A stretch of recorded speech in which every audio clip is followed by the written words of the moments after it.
Hi there, Scorpio. Thank you for joining me for your monthly forecast for September.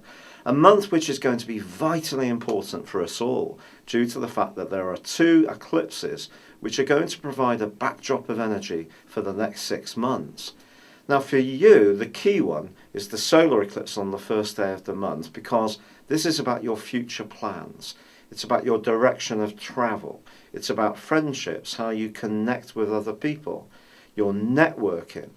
But crucially, Mercury, the planet of communication, is also in this sector of your scope too, but twisting backwards through to the 22nd of this month. And I think therefore it's not necessarily going to be all straightforward in terms of what you're going to decide to do. And part of this comes from the fact that Neptune is in opposition to the solar eclipse, but both this and Neptune are squaring up to Saturn, the planet of restriction, which is in your sector of resources. So even if you do have some hopes, they need to be realistic hopes, and Neptune could distort your realism, if I'm honest, because it can make you perhaps a little bit too idealistic. And Saturn then comes along and says, look, whichever way you go, it's not necessarily going to be easy. You need to be grounded in your approach. But I think generally you can still make progress, but you just need to see that bigger picture. And there is some other fascinating influences washing around your situation this month. Not least that Venus, the planet of love and affection, is travelling through a very delicate part of your situation. It's possible that there could be some kind of reunion this September, perhaps with a group of friends, perhaps with one person in particular. This person may be from your past, an old flame, someone you hold in great regard. And because Venus is squaring up with Pluto, your modern ruler, from the 9th to the 13th, you just need to be mindful that if you do make this connection, it could bring up quite a few issues from the past, and they may need to be digested. It's also the case that with Venus going through this area, if you're already in an existing relationship and not feeling so happy, it's possible that it could come to a close. That's not me trying to paint a picture that's entirely gloomy. It's just could happen. Now, no one's going to leave your world unless it's truly meant to be. If someone has got a role to play, they're still going to be with you. That's the thing to be aware of. And Mars is going to be reinforcing your traditional ruler. It is actually going to be reinforcing that part of your horoscope to do with your resources. And if you are wanting to make some decisions about your future, and you're prepared to be earthy about it, and grounded, and also flexible, between the 11th and the 22nd, there may be an opportunity to punch through any doubts or confusion you may have, and actually do something truly dynamic, and in a way which can be very, very good for you.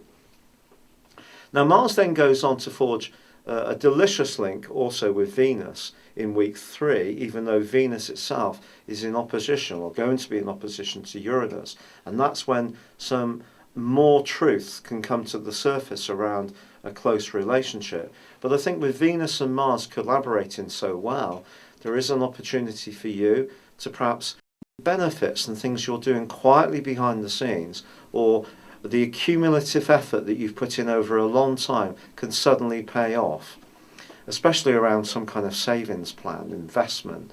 That could really be quite nice for you in week 3. The Sun, however, moves on the 22nd, and Mercury ends its retrograde, which is something we can all celebrate, because for you it's going to help you to have greater clarity. But also the lunar eclipse on the 16th, that's meshing into your overall circumstances, but that's clashing with Mars. So I think it's possible that there could be someone you're strongly attracted to, and in lots of ways there may be lots of things going for it in terms of attraction. Whether you're on the same wavelength in terms of your values, that's another matter. Then again, you may find yourself a bit more impetuous, not just this month, but in the next 6 months around your resources, and become more risk-taking. But remember, with Neptune and that angle to Saturn, back to that solar eclipse, and all this providing a backdrop for 6 months, don't go into anything, if you are going to risk your resources, without doing a substantial amount of research and being very clear about the basis of what you're trying to do. But as I said, with Mars linking with Uranus like that, something could come up where you need to make a snap decision. But something wonderful happens on the 24th for you, Scorpio, because then Venus makes its way into your sign. And a new beginning can dawn for you as far as your relationships. And also Mars moves into the part of your scope that's to do with your everyday discussions. And you're going to be much more persuasive and enthusiastic in the last few days of this month. But there's one influence that I've not told you about yet, and it's probably one of the most important ones. And that is Jupiter is moving into the logical, spiritual part of your scope on the 9th. And over the next year, don't underestimate how much your perspective and outlook can change as you plan that big picture, those future moves. And I think things are going to be altering quite a lot of the time. You're going to be reading a lot, absorbing a lot of information, and learning much more about what makes you really tick. It's been a real pleasure being with you. Thank you for joining me. Good luck and goodbye for now.